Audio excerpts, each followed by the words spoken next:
Halo semuanya, apa kabar? Semoga sehat dan bahagia selalu. Kembali lagi dengan saya Eros Laut, satu-satunya channel alur cerita yang masih saja belum punya intro. Kali ini saya akan membahas film dari negeri Sakura Jepang yang berjudul Yuri Gokoro, bergenre misteri yang rilis tahun 2017 yang lalu. Baiklah, untuk menghemat durasi tidak usah banyak basa-basi. Kita langsung saja masuk ke alur ceritanya. Tapi seperti biasa jangan lupa subscribe, like, dan komen. Mengisahkan tentang Ryosuke, seorang pemuda yang sedang dalam keadaan galau karena tunangannya yang bernama Sie tiba-tiba menghilang begitu saja tanpa kabar. Padahal rencananya mereka akan segera menikah dalam waktu dekat. Kesedihan Ryosuke semakin bertambah saat dia mendengar kabar kalau ayahnya divonis mengidap penyakit kanker otak stadium akhir. Apalagi ayahnya menolak untuk melakukan kemoterapi. Ayahnya juga menolak ajakan Ryosuke untuk tinggal bersamanya dan lebih memilih untuk berobat dan tinggal di rumahnya sendiri. Ryosuke yang memiliki sebuah kafe dan kebetulan adalah seorang koki di kafenya tersebut. Di sela-sela kesibukannya, Ryosuke mengunjungi ayahnya seminggu sekali untuk memastikan sang ayah dalam keadaan baik-baik saja. Suatu hari saat ayahnya sedang tidak berada di rumah, Ryosuke secara tidak sengaja menemukan sebuah buku harian di lemari milik ayahnya itu. Yuri Gokoro. Buku tersebut diberi judul Yuri Gokoro, namun tidak diketahui siapa penulisnya. Karena rasa penasaran, Ryosuke pun membacanya.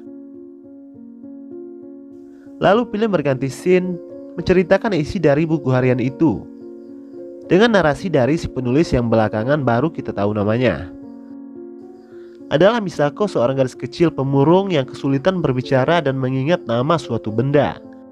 Ketidakmampuannya beradaptasi dengan orang baru membuat Misako selalu menyendiri dan tidak memiliki teman. Misako sering berimajinasi dihinggapi oleh bunga rumput liar berwarna hijau yang menjalari tubuhnya. Misako juga menganggap kalau dia dikendalikan oleh sisi gelap dan jahat dari dirinya, yang ia sebut sebagai Yuri Gokoro, dalam bentuk boneka yang ia temui di sebuah toko. Suatu ketika di sekolahnya, Misako secara tidak sengaja menyebabkan teman sekelasnya tenggelam di sebuah danau. Bukannya membantu, Misako justru diam saja menyaksikan temannya yang tengah lemas tersebut. Terbaca dari raut wajahnya, dia terlihat seperti menikmati pemandangan menyakitkan melihat temannya yang tengah sekarat hingga tewas.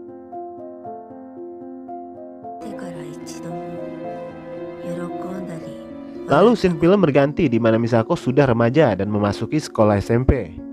Keinginannya untuk menyakiti orang lain semakin memuncak. Suatu ketika Misako melihat seorang pemuda yang mencoba membantu anak kecil mengambil topi adiknya yang terjatuh di sebuah lubang selokan. Kemudian si pemuda mengangkat dan menahan tutup besi selokannya agar si anak kecil bisa dengan mudah mengambil topi yang terjatuh tersebut.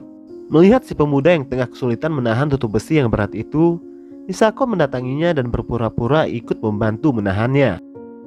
Alih-alih membantu menahan, Misako justru dengan sekuat tenaga menekan tutup besi itu hingga menghimpit tubuh si anak kecil yang tepat berada di bawahnya. Seketika anak itu tewas terhimpit. Anehnya dari kejadian tragis itu, secara tidak sengaja Misako sembuh dari kesulitannya berbicara dan sedikit demi sedikit bisa bersosialisasi. Belum sempat menyelesaikan bacaannya, ayah Ryosuke keburu pulang. Dia pun berhenti membaca buku harian tersebut dan buru-buru menyimpannya. Keesokan harinya ia bercerita tentang buku yang ia baca kepada karyawannya dan menduga-duga buku itu mungkin saja ditulis oleh ayahnya sendiri. Tapi karyawannya mengatakan mungkin saja itu tulisan dari siswa ayahnya karena kebetulan ayah Ryosuke adalah seorang guru. Singkat cerita, Ryosuke didatangi oleh seorang wanita bernama Hosoya yang mengaku sebagai teman Sie, tunangan Ryosuke yang hilang. Hosoya mengaku kalau mereka pernah satu pekerjaan. Dia datang untuk menyampaikan permintaan maaf dari Sie karena sudah pergi meninggalkan Ryosuke tanpa kabar, dan meminta Ryosuke untuk tidak mengkhawatiri dirinya karena dia dalam keadaan baik-baik saja. Namun Hosoya mengatakan kalau Sie sepertinya dalam masalah besar.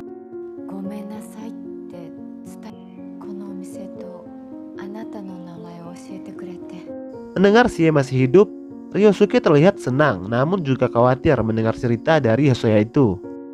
Ryosuke meminta tolong kepada Hosoya untuk mencari tahu di mana keberadaan Sie dan apa sebenarnya masalah yang ia hadapi. Lalu Ryosuke menelpon ayahnya untuk menyampaikan kabar baik tersebut. Ayah Ryosuke pun turut bahagia mendengarnya. Lalu Ryosuke mengajak ayahnya untuk bertemu. Namun ayahnya sedang berada di luar dan baru akan pulang pada malam harinya. Mendengar itu, Ryosuke diam-diam tanpa sepengetahuan ayahnya mendatangi rumahnya tersebut untuk melanjutkan membaca buku harian Misako yang sempat tertunda. Film pun berganti scene lagi menceritakan kisah dalam buku harian yang berjudul Yurigokoro itu, di mana Misako, tokoh dalam buku tersebut, sudah dewasa dan bekerja sebagai seorang juru masak di sebuah restoran. Tetapi keinginannya membunuh tetap saja ada. Misako semakin ketagihan menyakiti orang lain, seperti menewaskan salah satu pria yang selalu merayunya, yang kebetulan adalah salah satu koki restoran tempat ia bekerja, dengan cara mendorongnya dari atas tangga.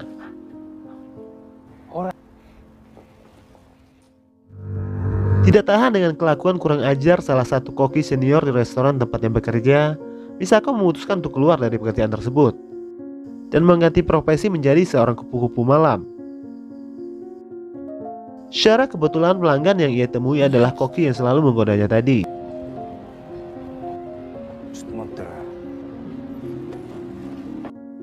Koki tersebut pun memesan jasa Misako dan membawanya ke restoran untuk berhubungan intim. Misako yang sudah lama menyimpan dendam dengan koki tersebut mengambil panci yang ada di dekatnya dan memukul kepala koki tersebut berkali-kali hingga tewas. Scene berganti dengan suara dering telepon, membuat Ryosuke berhenti sekali lagi membaca buku harian sang pembunuh tersebut. Ia pun pulang dengan perasaan gelisah penuh tanya setelah membaca kisah Misako. Apakah kisah itu benar-benar terjadi atau hanya sebuah tulisan fiksi saja? Singkat cerita, Hosoya datang lagi membawa kabar terbaru tentang Sie. Alangkah terkejutnya Ryosuke mendengar kenyataan yang disampaikan oleh Hosoya itu, bahwa ternyata sebelum bertemu dengannya, Sie sudah pernah menikah dengan seorang pengusaha yang ternyata adalah seorang ketua gangster berbahaya. Kabar itu Hosoya dapat dari tetangga Sie. Itulah alasan mengapa Sie menjauh dari Ryosuke, karena tak ingin membahayakan keselamatannya. Lalu Hosoya menenangkan Ryosuke dan berjanji akan membantunya menemukan di mana keberadaan tunangannya itu. Keesokan harinya Ryosuke kembali lagi ke rumah ayahnya untuk melanjutkan membaca akhir dari kisah Misako. Misako yang masih berprofesi sebagai kupu-kupu malam kesulitan mencari pelanggan dan kelaparan karena tak mempunyai uang. Lalu dia melihat seorang pria yang duduk lesu di sebuah bangku. Kemudian Misako menawarkan dirinya. Namun pria itu menolak dan malah memberinya uang secara percuma karena kasihan.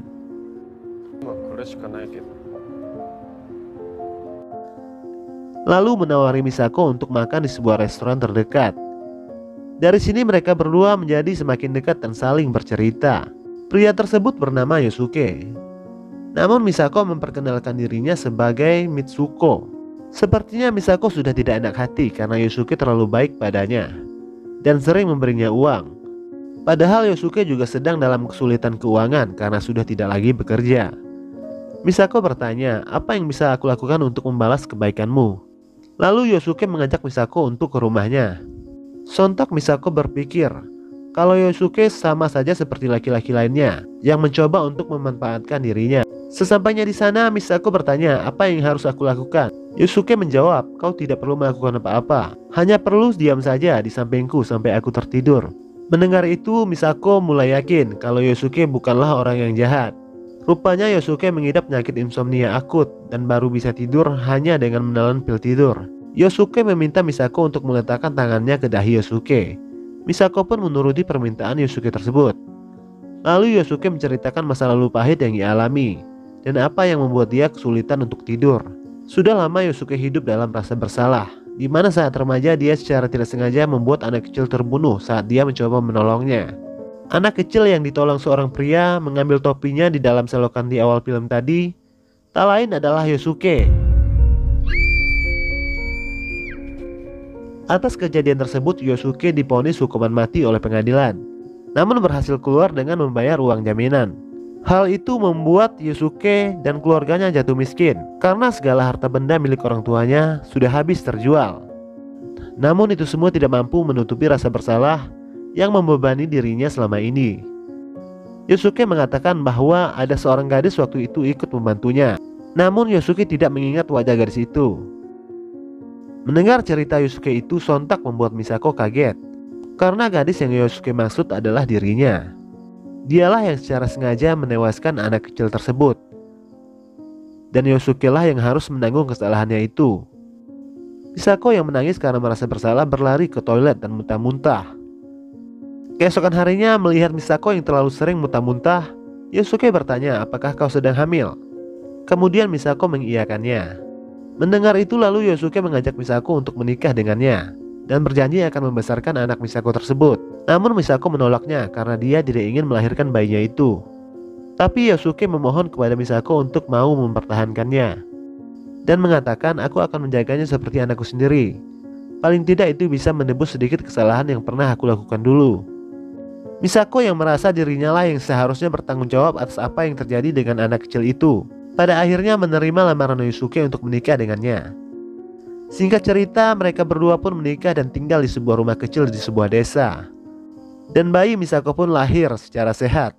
Lalu mereka bertiga hidup bahagia.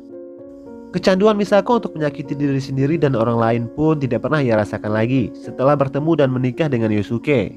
Setelah bertahun-tahun hidup tenang dan bahagia, seorang pria datang ke rumah Misako, dan pria itu adalah teman dari Koki yang dihabisi oleh Misako sebelumnya.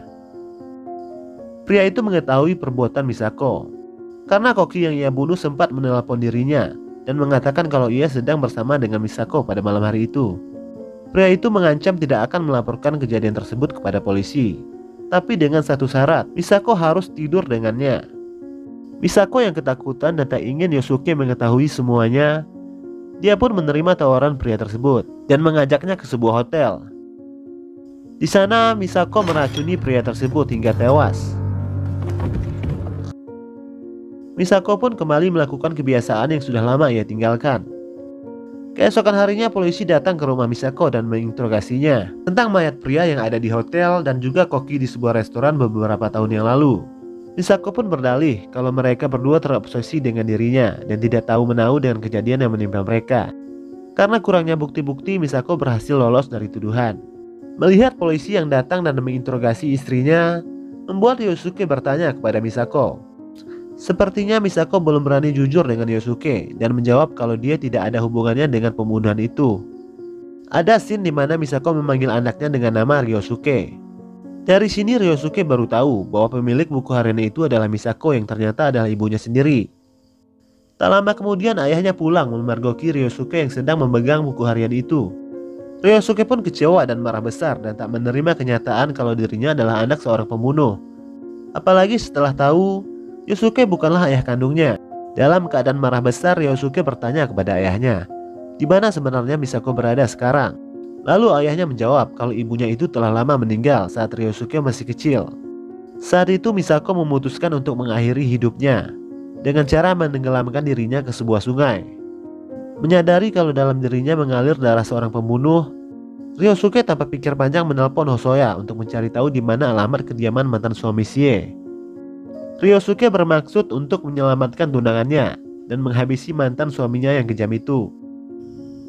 Melihat Ryosuke dalam keadaan emosi mengancam dirinya, Hosoya secara terpaksa memberitahu di mana alamat tunangannya disekap. Tanpa menunggu lama, Ryosuke langsung menuju ke lokasi tersebut. Sesampainya di sana, Ryosuke tampak keheranan karena mantan suami Sie dan semua anak buahnya sudah tewas bergelimpangan di lokasi tersebut.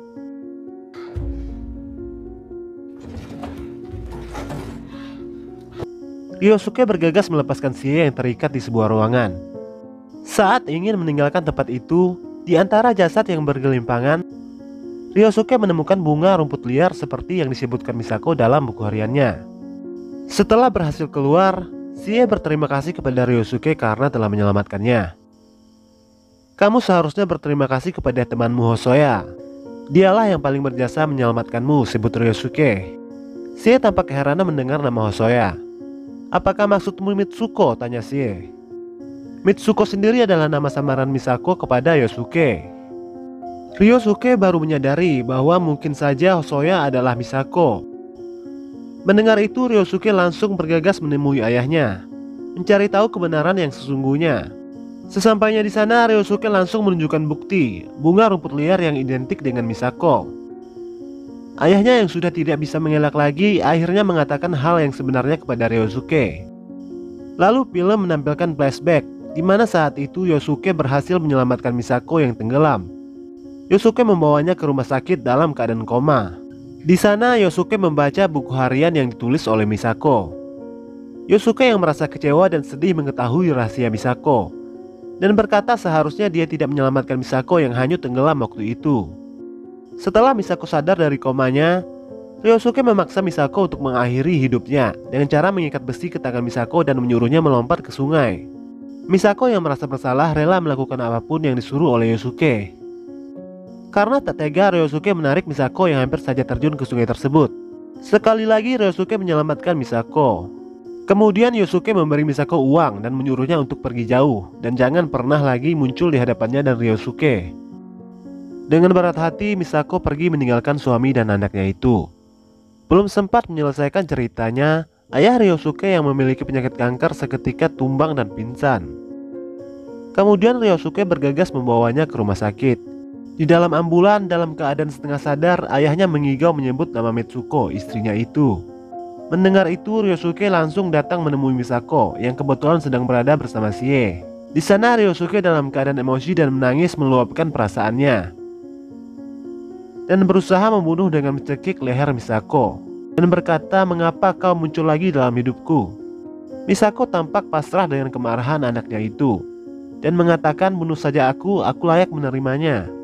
Namun Ryosuke urung melanjutkan aksinya itu. Lalu Misako menceritakan ia memang sudah berusaha menjauh dari kehidupan Ryosuke dan suaminya dengan cara merubah wajahnya dengan melakukan operasi plastik. Kemudian tinggal di pinggir kota dan bekerja sebagai koki. Di sana ia secara kebetulan bertemu dengan Sie, tunangan Ryosuke, dan menceritakan masalahnya kepada Misako. Dan dari sanalah akhirnya membawa Misako secara tidak sengaja bertemu lagi dengan Ryosuke, anak yang sudah lama ia tinggalkan. Lalu Misako mengatakan kepada Ryosuke, "Tidak usah khawatir, hari ini adalah terakhir kalinya kau melihatku, karena aku akan menyerahkan diriku ke polisi." Kemudian Misako melangkah meninggalkan Ryosuke. Namun Ryosuke memanggilnya dan memberitahu Misako kalau ayahnya sedang sekarat di rumah sakit dan memintanya menemui suaminya itu untuk yang terakhir kalinya. Setelah Misako keluar, Ryosuke lalu memanggilnya dengan sebutan ibu. Misako pun menjenguk Yosuke yang terbaring di rumah sakit sambil menangis. Mereka berdua pun akhirnya bertemu lagi untuk yang terakhir kalinya.